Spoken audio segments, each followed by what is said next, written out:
धर्मानुरागी भव्य आत्माओं, पिछले दिनों से हम लोग अपने बारे में सुन रहे हैं।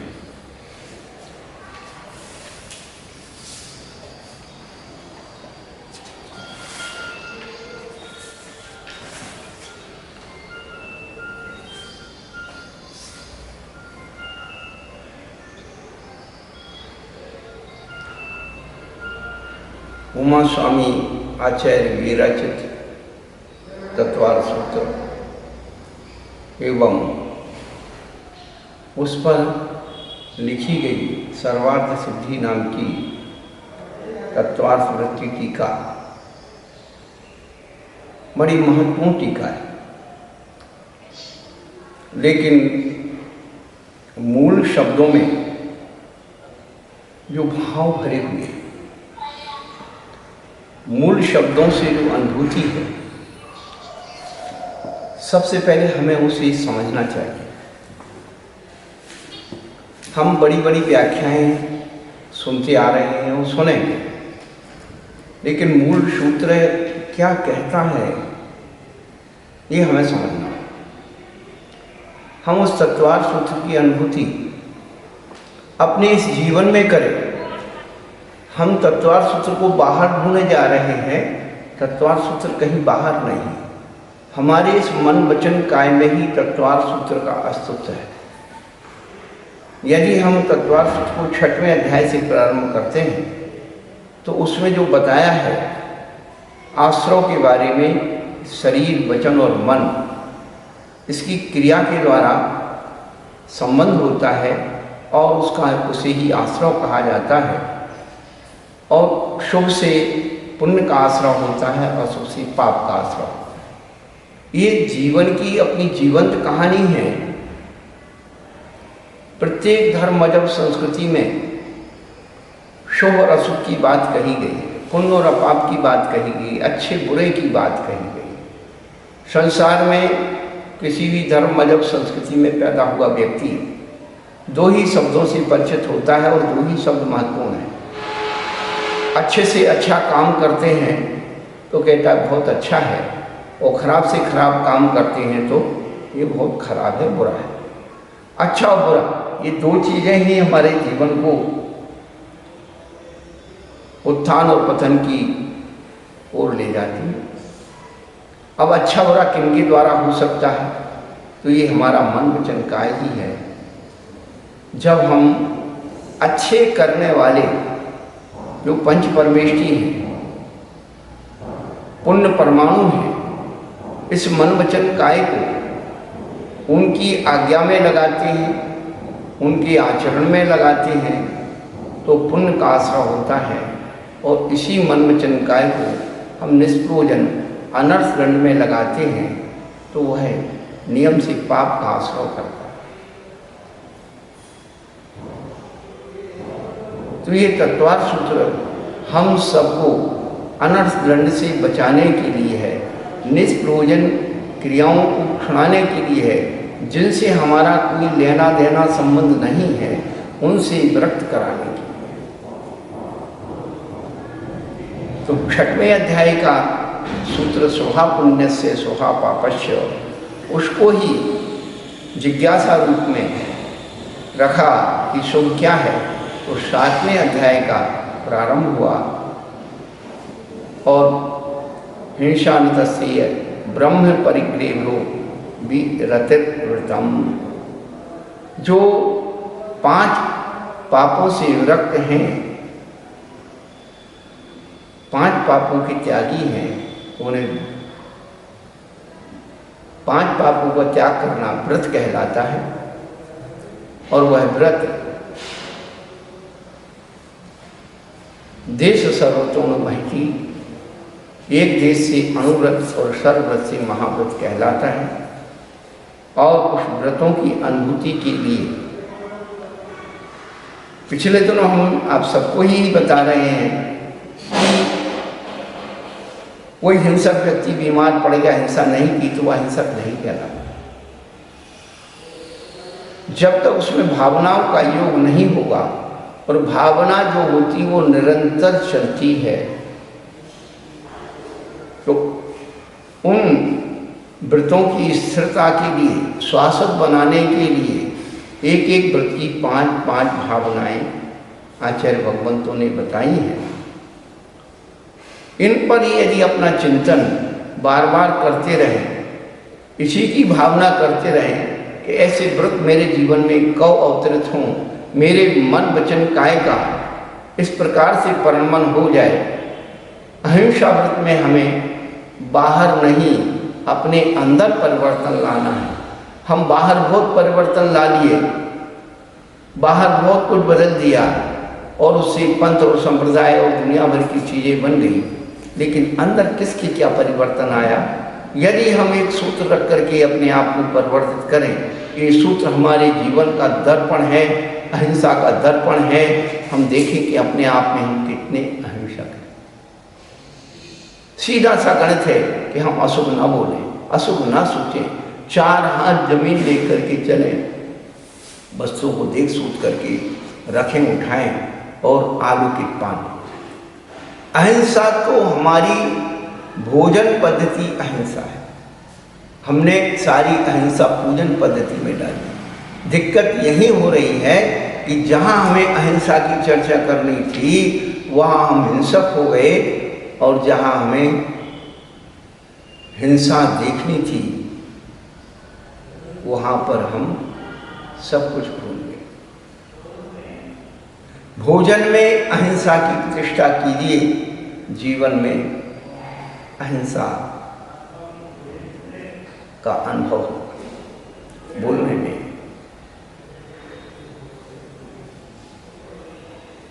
बहुत व्यापक चीज़ें हैं, कितनी बार आपको दोहरा दें, लेकिन एक बात भी यदि आपको समझ में आती है तो कल्याण का मार्ग होता है। आज नहीं तो कल आएगी। भगवान बनने की शुरुआत भोजन शुद्धि से होती है। भगवान बनने के लिए तत्व ज्ञान तो बाद में आएगा। जब तक भोजन की शुद्धि नहीं है, रोटी बेटी की शुद्धि नहीं है, रोटी बेटी यानी अर्थ और काम पुरुषार्थ की शुद्धि नहीं है, तब तक मोक्ष पुरुषार्थ की सिद्धि नहीं हो सकती।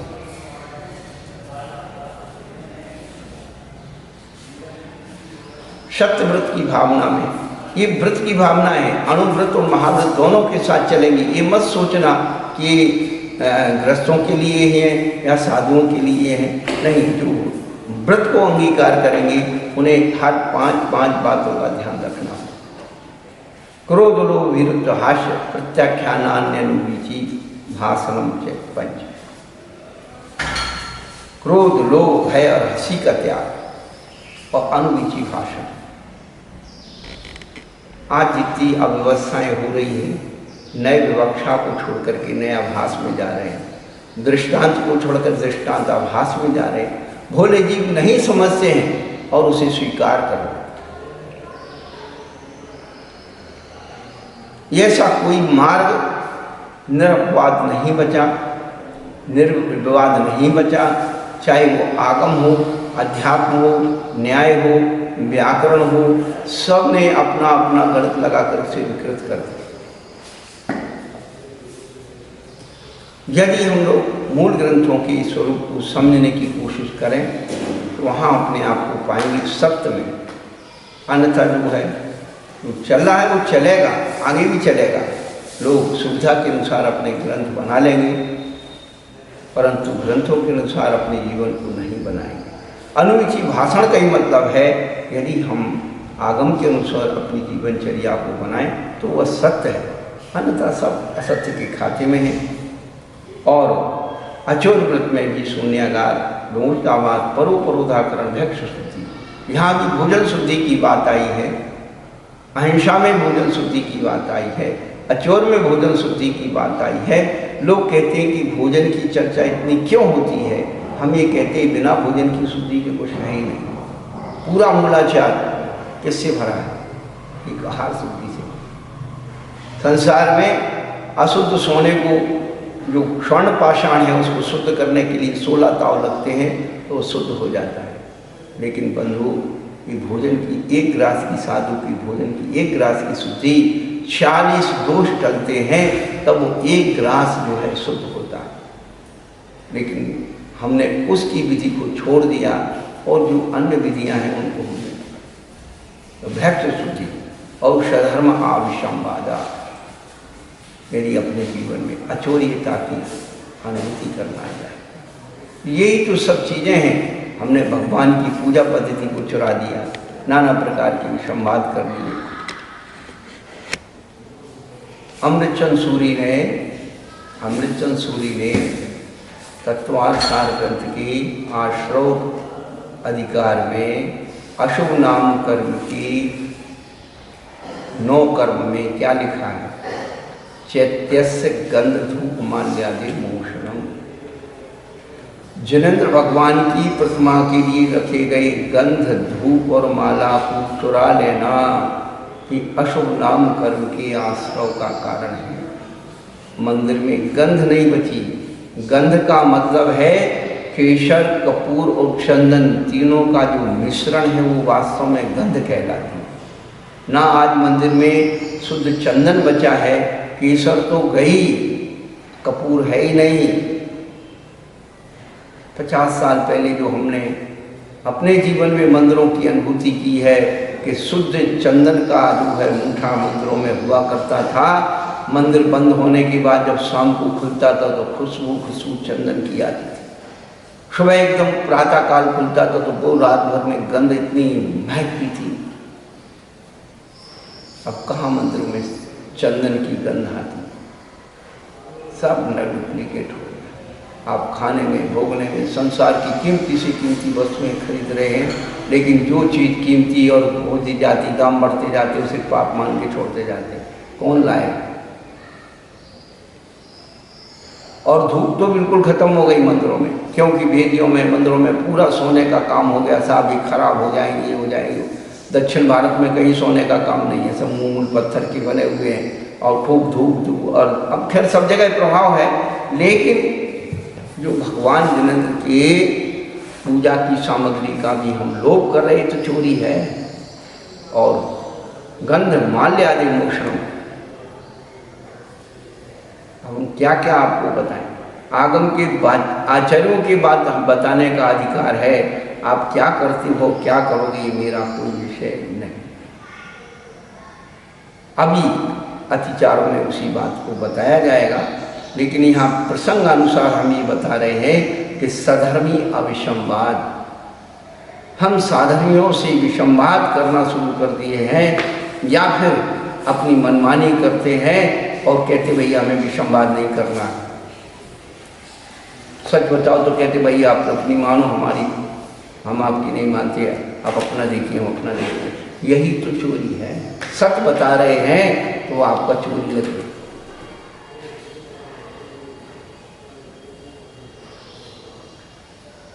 ब्रह्मचर्य व्रत में अनुभूति करना है तो स्त्री कथा श्रवण, तन मनोहरांग निरीक्षण, पूर्वतान स्मरण, विश्व रसवा शरीर संस्कार त्यागा। कितनी बात बताएं? विश्व इष्ट रस जो इंद्रिय के विकारों को बढ़ाने वाले ऐसे भोजन, पहले लोग सादा खाना और सादा पहनना उनका होता। आज 12 महीने 24 घंटे दिवाली हो रही। पर्व त्योहार, कभी पर्व त्योहार में 2-4 महीने में जो पर्व त्योहार आते थे तब व्यंजन पकवान बनते थे।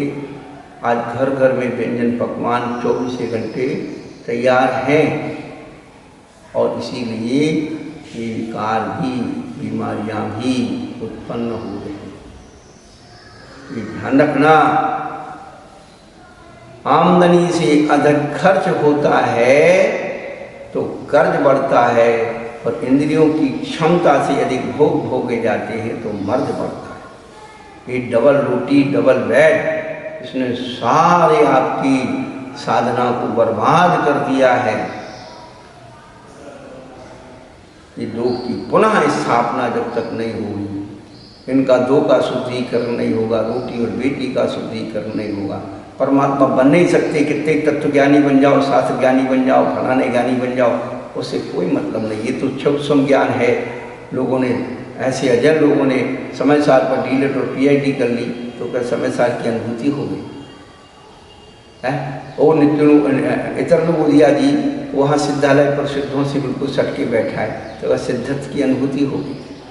मुनीम साहब जो है करोड़ रुपयों के बीच में बैठे हुए हैं, करोड़पति हो गए। बैंक का मैनेजर जो है करोड़ रुपया का रक्षण करता है, उसकी हाथ में चाबी रहती तो करोड़पति हो गए। बंधु ऐसा है, जीवन का जो सत्य है, यथार्थ है, वो हमें स्वीकार करना।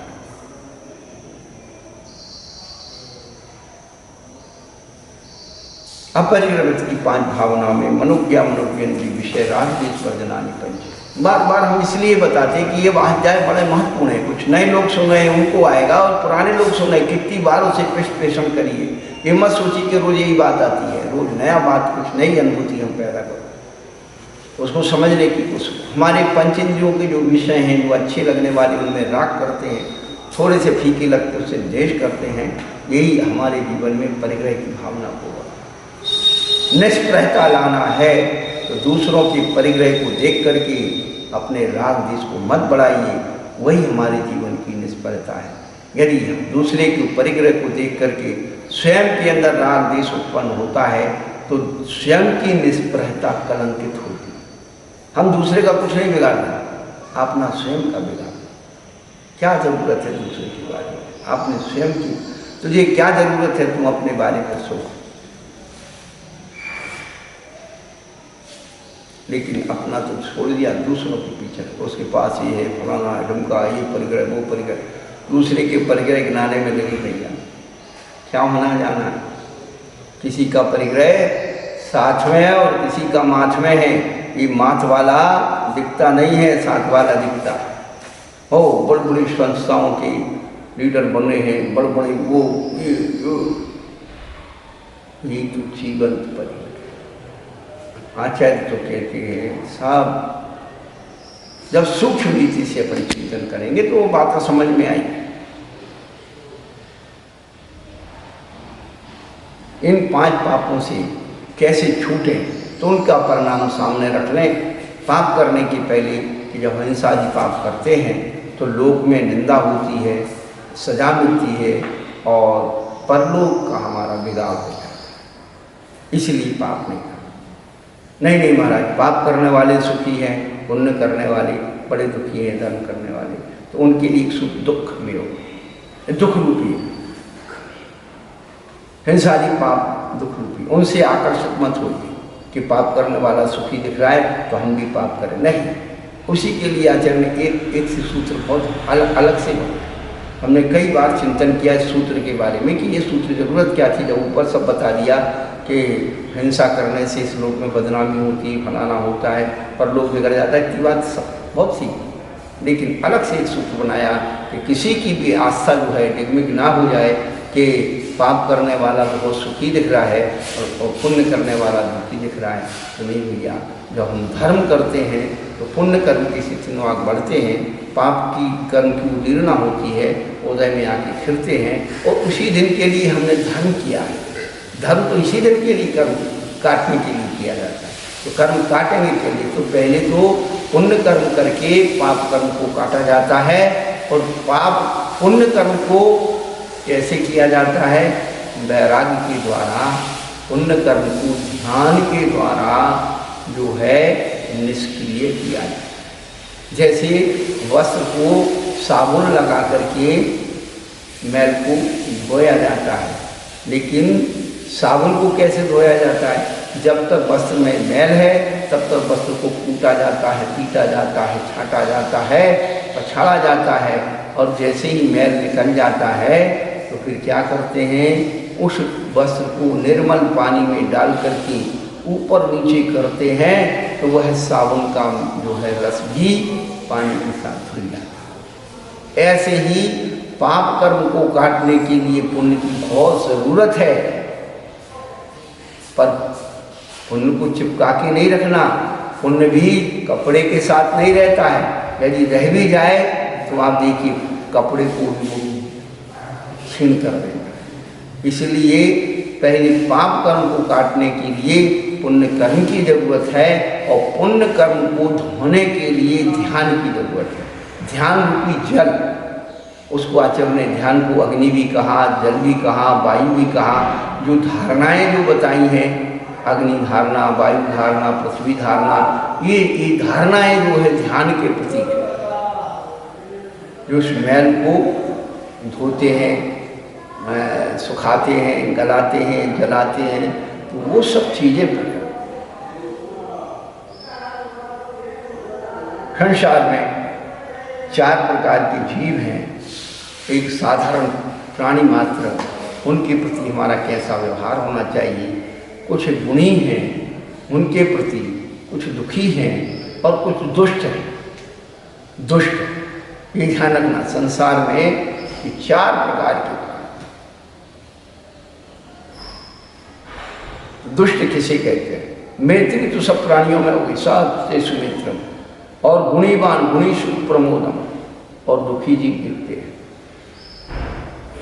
उनके दुख को अपना दुख मानकर उसे दूर करने की भावना रखना। क्लिष्टेषु जीवेषु कृपा पर दुष्ट किसे कहते हैं? जो न स्वयं अच्छा करता है और न दूसरे को अच्छा करने देता है, उसे दुष्ट कहते हैं। ऐसे जीवों के प्रति मध्यस्थ वृत्ति, माध्यस्थ भावम विपरीत वृत्तो, जीवन में जिसने स्वयं न अच्छा किया है न दूसरों को, इसका हेतु क्या है? यही हेतु है कि वो क्यों नहीं करने देता कि अरे मैंने तो अभी कभी अच्छे अपना जीवन में किया नहीं, इसने कर लिया तो उसका नाम हो जाएगा, इसकी प्रसिद्धि हो जाएगी, जल्दी भगवान बन जाएगा। तो उसकी साधना में बाधा डालना, अच्छे कार्य में बाधा डालना, ये दुष्टता की निशानी है। इसलिए उसे पाप करने में उतना पाप नहीं है, ध्यान रखना। पाप करने में तो एक ही आंगी पाप लगता है, लेकिन जो है दुष्ट बनने में, यानी जो ना स्वयं अच्छा काम करता है, पहला पाप वो है। और दूसरा पाप ये है, वो दूसरों को नहीं करने देता, दूसरा पाप ये है, इसलिए उसे दुष्टि कहा। वो 2 तरफ से भ्रष्ट हो जाता है। ऐसे जीवों के प्रति माध्यस्थ वृत्ति, भैया ठीक है, यदि वो हमको नहीं करने देता है तो हमें उससे कोई प्रयोजन नहीं है। अपने लक्ष्य में उसके प्रति हम मध्यस्थ भाव, उसका प्रतिकार ना करें, उसके प्रति हम ध्यान ना दें, मध्यस्थ वृत्ति से अपने जीवन को आगे बढ़ाएं। तो ये जो है 4 बातों में अपने परिणामों को लगाना, और जगत का स्वभाव हुआ सम्यक वैराग्यार्थम, संसार और शरीर के स्वभाव का चिंतन करने से सम्यक वैराग उत्पन्न होता है। उसके बाद पाप की परिभाषाएं आचार्य भगवंतों ने बताई हैं। प्रमत्ति योगान प्राण विप्रोपणम हिंसा, प्रमाद के योग से प्राणों का वियोग होना हिंसा। सबसे मूल पद इसमें प्रमाद है, और प्रमाद की परिभाषा उत्पाद आचार्य ने बताई, कुशलेषु अनादरा प्रमादा, अच्छे कार्य करने का उत्साह नहीं होना प्रमाद है। और प्रमाद शुभ परिणामों की हिंसा करता है, प्रमाद हिंसा है। बहुत सूक्ष्म आदमी, जैन दर्शन की बातें बड़ी सूक्ष्म। सदविधान मंत्र, जो नहीं है उसका कहना झूठ। आदत्ता दानवस्य, बिना दिया हुआ ग्रहण करना चोरी है। मैथुन मप्लम, मिथुन के भाव को मैथुन कहते हैं। और ऐसी रागात्मक क्रिया जो इंद्रियों की विकारों को बढ़ाती है, वो सब मैथुन कहलाएगी। 5 इंद्रियों से मैथुन संज्ञा हुआ करती है, लेकिन प्रमुखता से हम स्पर्श इंद्रिय के द्वारा ही इसका मान करते हैं। लेकिन काय प्रविचारा आयुषानाथ और शेषा स्पर्श रूप शब्द मना प्रविचारा। तो कितनी सूक्ष्म जैन दर्शन की गणित है, ज्ञान है, इसके बारे में आप समझना चाहिए। और मूर्छा परिग्रह है जो हम जोड़ते जा रहे हैं, आसक्ति जोड़ते चले जा रहे हैं। बहुआरंभ, बहुत परिग्रह में लगे हुए, ये सब मूर्छा है। अपनी आवश्यकता की पहचान, आवश्यकता से अधिक को त्यागें, वही हमारे लिए निष्प्रहत्व भाव को पैदा करेगा। प्रारंभ में 7वें अध्याय के प्रारंभ सूत्र में व्रत की परिभाषा बताई, लेकिन आगे व्रती किसे कहते हैं? उनका निश्चय निवृत्ति, जो सल रहे थे वो व्रती है। कल हमने बताया था बाहुबली को शल्य नहीं थी, 5 पांडवों में 2 पांडवों को शल्य नहीं थी, ये आगम के अनुसार बताया। और लोक रूढ़ी में हमें बचपन से जो सुना दिया गया, पढ़ा दिया गया, हमने इधर की पत्र पत्रिकाओं में छोटी मोटी बुकलेट में पढ़ लिया और उसी को मान करके बैठ गए। लेकिन आचार्यों के वचनों को हम सही ढंग से स्वीकार करें, जिससे कि उनकी भी निर्दोषता, महापुरुषों के अवर्णवाद ना हो और अपने जीवन में भी प्रख्यात की जाए। इसलिए आगम को पढ़ना बहुत जरूरी है।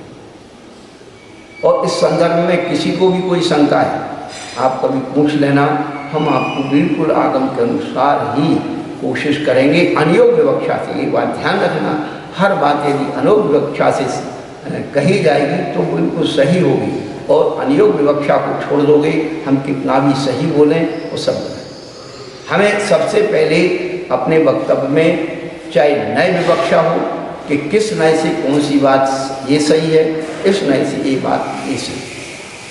हम क्या करते हैं, नयों को मिक्सचर कर देते हैं, निश्चय नय व्यवहार नय को झूठा कर देता है और व्यवहार नय निश्चय नय को झूठा कर देता है।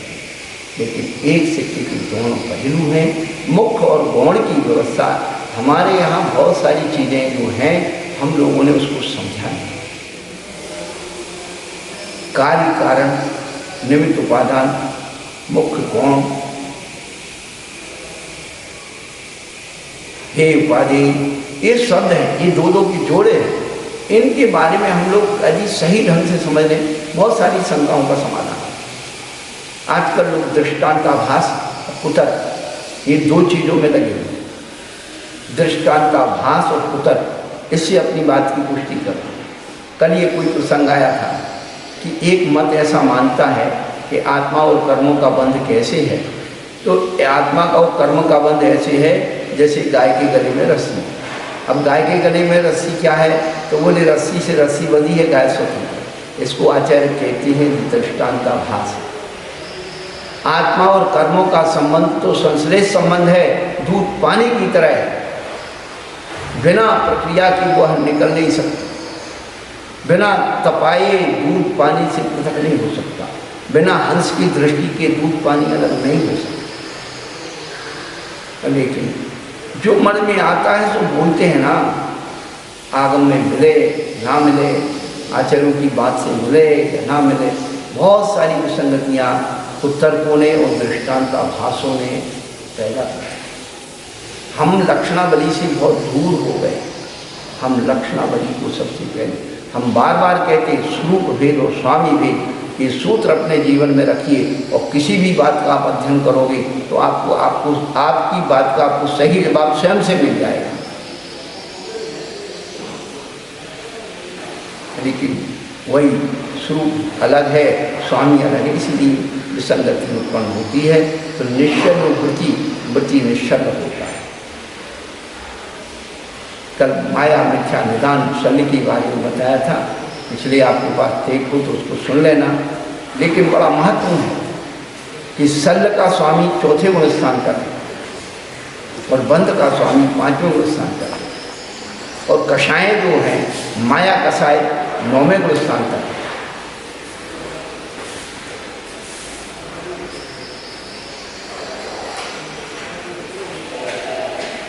मिथ्या दर्शन और मिथ्या जो सल, मिथ्या दर्शन सल, तो मिथ्या दर्शन पहले गुण स्थान में, लेकिन मिथ्या दर्शन सल जो है 4थे गुण स्थान में आ जाती है। कैसे आ जाती है कि हमारी चेतना अन्य मतों से प्रभावित होकर के, उनके सिद्धांत से प्रभावित होकर के, कि उनकी जैसी प्रभावना, उनका जैसा नाम, उनकी जैसी पूजा मेरे जीवन में कैसे हो जाए। अरे यार, जिनेंद्र भगवान के जीवन को देखिए ना, एक छोटा देव बड़े देव की वृद्धि को देख करके सम्यक उत्पन्न कर लेता है। हम लोग बड़े होकर के छोटों को देख करके यही कर रहे हैं। अरे भाई, यही तो मूर्ता है।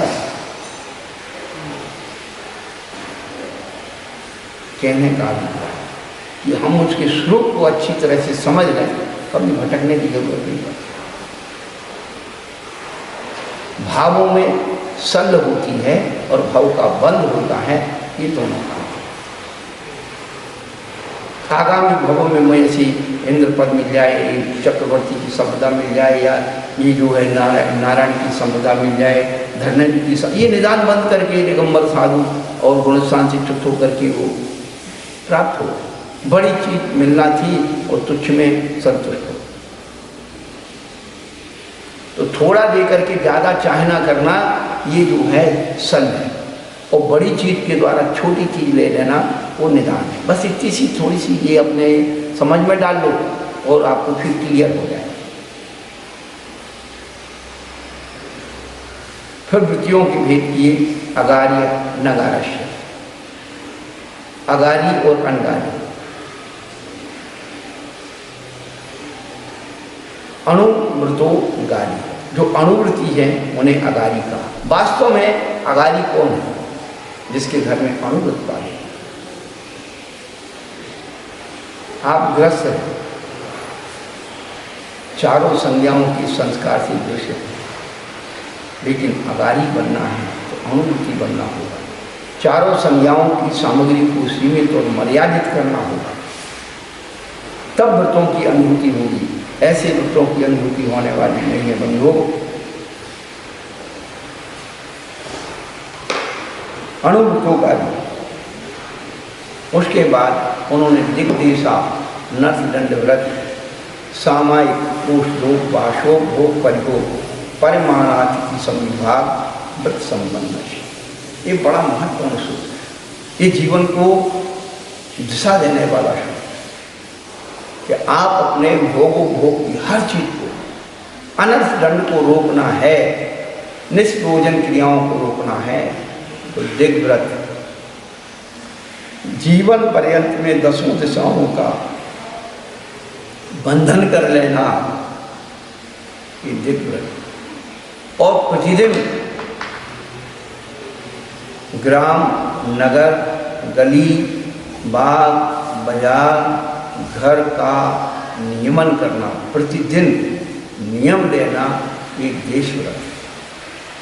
और दिग्व्रत देशव्रत हो गया तो जहाँ आप मर्यादित हैं वहाँ निष्प्रयोजन कोई कार्य ना करें। अनर्थ दंड व्रत, निष्प्रयोजन कार्य करने का त्याग। लोग ऐसा त्याग कर देते, हम वहाँ नहीं जाएंगे, वहाँ नहीं जाएंगे, लेकिन अंदर बैठ करके नाना प्रकार के आरंभ सारंभ की कार्य करते रहते हैं। तो आचार्य कहते आपका व्रत फलीभूत नहीं हो सकता। मर्यादा के अंदर रह करके अनर्थ दंड की काम मत करिए। तो क्या करना है? उन्होंने कहा सामायिक करो, अर्थ दंड में जाइए, अर्थ पूर्ण क्रियाओं में जाइए, अनर्थ दंड में मत जाइए, अर्थ पूर्ण क्रियाओं में जाइए। एक बात हमेशा ध्यान रखना, जो कार्य पुरुषार्थ की परिभाषा में आते हैं उनको, चाहे वो चारों पुरुषार्थ हैं, वो पूजनीय होते हैं। धर्म, अर्थ, काम और मोक्ष, ये चारों पुरुषार्थ की परिधि में, परिभाषा में जो कार्य आते हैं वो सब पूजनीय, और उन कार्यों से कर्मों की संवर और निर्जरा होती है। पुरुषार्थ में संवर और निर्जरा है। और अनर्थ दंड, जो कार्य क्रियाकलाप हमारे पुरुषार्थ से बाहर के हैं वो सब अनर्थ दंड के हैं। उन सब से कर्मों का आश्रय बंध ही होता है, अशुभ ही होगा। और पुरुषार्थ रूप कर्म जो होते हैं उन पुरुषार्थ रूप कर्मों से कर्मों की संवर और निर्जरा होती है, पुण्य आश्रय होता है, शुभाश्रय। क्रिया वही है। हम बार बार दृष्टांत देते हैं। एक लड़की किसी समाज के लड़के के साथ भाग जाती है, संसार से भोगती है, बच्चे पैदा करती है, लोग उसे सम्मान की दृष्टि से नहीं देखते। और वही लड़की जब पंचपाक साक्षी पूर्वक, अग्नि की साक्षी पूर्वक, सबकी साक्षी से परना दी जाती है तो लोग उसे गिफ्ट देते हैं। और गर्भ धारण करती है तो अपनी माँ बनने की खुशी होती है, परिवार के लोगों को, रिश्तेदार लोगों को, सबको खुशी होती है। क्रिया तो वही है। और लेकिन एक अनर्थ दंड की है और एक पुरुषार्थ की। इतिहास 5 पांडव, पांडव 5 भैया।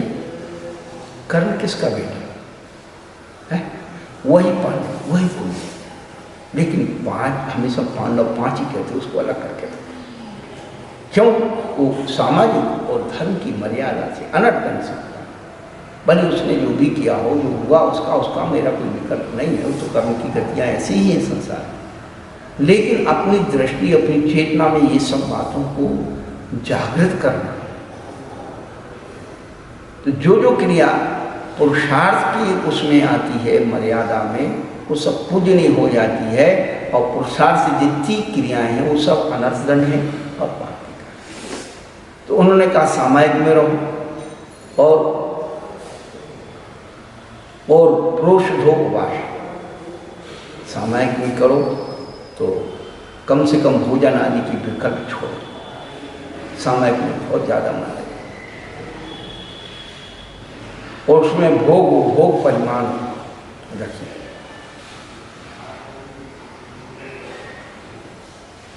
अपने अन्य चीज़ों की उपयोग में आने वाली वस्तुएं, प्रतिदिन की आने वाली वस्तु, उसमें ही परिमाण करिए। और उसके बाद अतिथि समझ, आप भोजन को, मकान को, किसी भी चीज को जो अतिथि के योग्य है उसका संभाग करिए। आप अपने मकान में क्या वसति का, आप शक्ति सामर्थ्यवान हैं तो साधुओं को रहने के लिए वसति का बनाइए। चर्या के लिए इंतजार कीजिए अतिथि संविभाग, प्रतिदिन चौक खोल करके अतिथि का इंतजार। बलि काव्य ग्रंथ है भरतेश व्यवसाय, कितना सुंदर वर्णन किया है। भरतेश की संपदा का वर्णन करने के बाद जब चर्या का समय होता है तो भरतेश पड़गाहन के लिए खड़े हो, और अब कोई मुनिराज नहीं दिख रहे हैं, तो भरतेश अपनी चक्रवर्ती की संपदा की निंदा करता है। मेरा चक्रवर्ती होना धिक्कार है, आज मैं कैसे भोजन करूं? आज मेरे घर कोई अतिथि महाराज नहीं आ रहे हैं। पर उसका पुण्य इतना होता है, काव्यकार कहते हैं जब वो अपनी आत्मग्लानि करता है, अपने पाप को कोसता है, तो चारण जुधारी मुराद उसके आंगन में है। पुण्य में इतनी बड़ी ताकत होती है। क्या? पुण्यशाली की सेवा शक्तिशाली करते हैं, इसलिए पुण्य कमाओ। ये कोटेशन है। पुण्यशाली की सेवा शक्तिशाली करते हैं। मनुष्य जो है पुण्यशाली है और स्वर्गों का इंद्र शक्तिशाली है। स्वर्गों का इंद्र सेवा करने के लिए आता है मनुष्यों। आप क्या बात करते हैं? अपने आप को पुण्यशाली बनाइए, और पुण्यशाली नहीं हो तो आपका पड़ोसी क्या आपके घर के कोई सेवा करने को तैयार। स्वर्ग का इंद्र तो बहुत दूर की बात है। और पुण्यशाली हो, कोई संसार के मनुष्य यदि कोई सेवा नहीं करेंगे तो स्वर्गों के देव आपकी सेवा करेंगे। ये पुण्य का महत्व। सभी की तो देवों ने रक्षा की, सभी इन देवों ने अच्छा किया। वो शक्तिशाली लोग सब खड़े थे, सभी लोग देख रहे थे खेल तमाशा। द्रौपदी का चीरहरण हो रहा था, कौन आया? द्रौपदी की लाज राखी कौरवों के सामने। वो सीता, ओहो, अग्नि में कूदने का सब थे, कोई नहीं बचाने आया देवता। तब पता लगता है कि हमारा पुण्य क्या है। पुण्य ऐसे नहीं कि अच्छा खा लिया, भोग लिया तो पुण्य हो गया। जब जीव विपत्ति में पड़ता है और विपत्ति में कोई ऐसा वो अतिशय हो जाता है, विपत्ति टल जाती है, तब उसे मानते कि कोई देवता आया था, कोई ना कोई मनुष्य के रूप में देवता आया था, उसने मेरी सहायता, तब तो आदमी को विश्वास होता है। परंतु जो आज विश्वास ही नहीं करते, बोले कि वो जब वो देवता कहाँ गए थे, वो फलाना कहाँ हुआ था, इतने दिन ऐसा क्या थे, होता रहा उतने दिन ऐसा क्या। तुम ठेकेदार हो उनके, तुम चले जाते।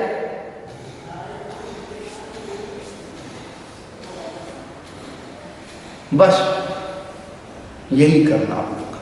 अपलाप करना, दृष्टांताभास पैदा करना, अच्छी कहानियों को बदलना।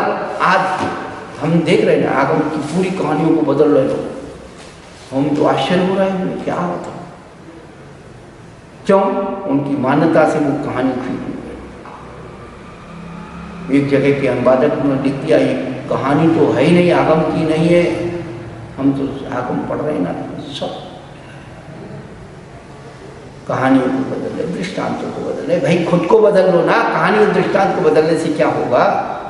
खुद को बदलो, दूसरों को कब तक बदलोगे? अपने आप को बदलो। अतिथि संविभाग व्रत इनसे संपन्न होता है। ये सब मिलकर के 12 व्रत हो जाते हैं। 5 व्रत, 3 पुण्य, 4 शिक्षा।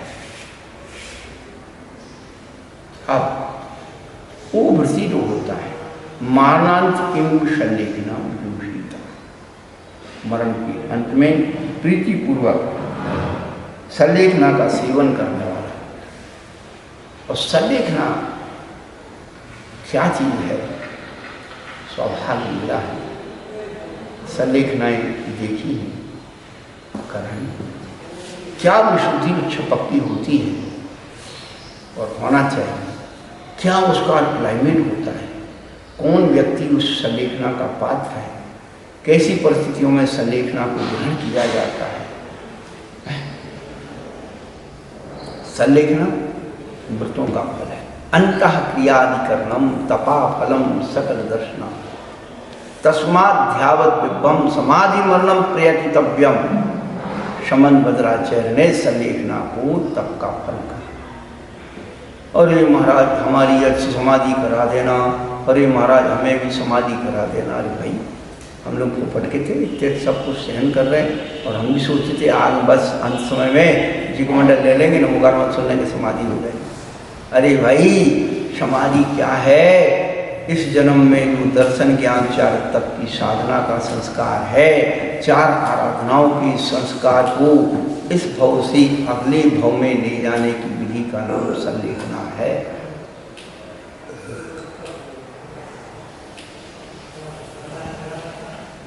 सन 2007 में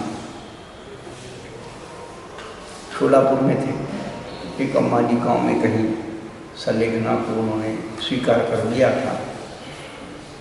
और प्रसिद्ध महिला विद्युत लता शाह उनकी मासी थी। और वो मासी उस समय आचार्य वीर सागर जी महाराज, शांति सागर महाराज के समय वो जाती थी और चौकों में काम करती थी, चौका लगाती थी, बाहर काम करती थी और भूली है ज़्यादा पड़ेगी, लेकिन उसकी सल्लेखना जीवन सल्लेखना, उसके अंदर ही भाव है। तो जो सल्लेखना उसने ग्रहण की तो कुछ उस समय कुछ वातावरण ऐसे ही चल रहा था, सल्लेखना होना चाहिए। तो जब वो पत्रकार किसी को मालूम पड़ गया, वो आया कि स्वामी जी ये सल्लेखना क्या है, आप सल्लेखना के बारे में।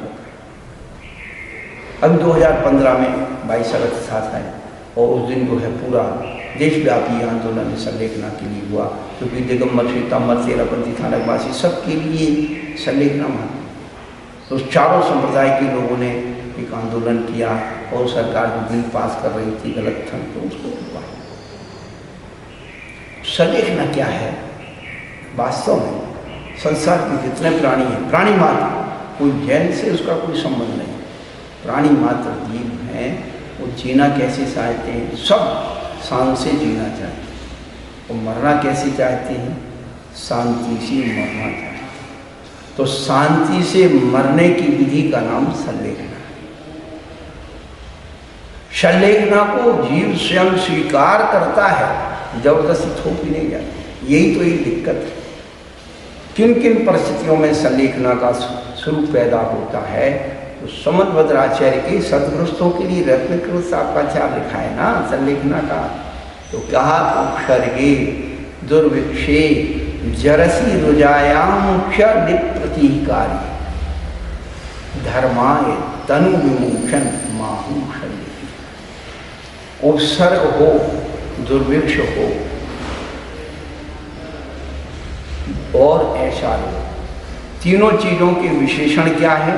निष्प्रतिकार, ऐसा उपसर्ग जिसका प्रतिकार नहीं किया जा सकता, ऐसा दुर्भिक्ष जहाँ उसकी कोई उम्मीद ही नहीं है, अब पूरी, ऐसा रोग जो अंतिम चरम सीमा पर आ गया है, उसकी प्रतिकार की अब कोई भी प्रक्रिया नहीं बची है। तब धर्माय तनु विमोचन, अपने आत्मधर्म की रक्षा के लिए इस शरीर का त्याग करना। कैसे? प्रीतिपूर्वक सेविता, उसे स्वीकार करना, मृत्यु को स्वीकार करना, वो सलेख मृत्यु को सामने चैलेंज करना, मृत्यु को अपनी आंखों से देखना, मृत्यु को मारना, उसका नाम सलेख है। इसलिए पंडित पंडित मरण, मरण का ध्यान पूर्वक मरण होना, होश पूर्वक मरण होना, धर्म ध्यान पूर्वक मरण होना, वो सलेख। विश्व के सार धर्म में आप देख लीजिए, क्या जैन धर्म में है तो भाई नमोकार सुना दो, अन्य धर्मों में भाई इसके मुंह में गंगा जल डाल दो, तुलसी पत्र डाल दो, भगवान का नाम, ईश्वर का नाम, प्रभु का नाम, परमात्मा का नाम। गीता में तो श्री कृष्ण लिखते ओम ब्रह्मत्यक्षरम, पूरा श्लोक याद नहीं है, बोल रहा हूँ, लेकिन उसमें लिखा है कि जो मृत्यु के उच्चारण करता है वह परम ब्रह्म को प्राप्त हो जाता है।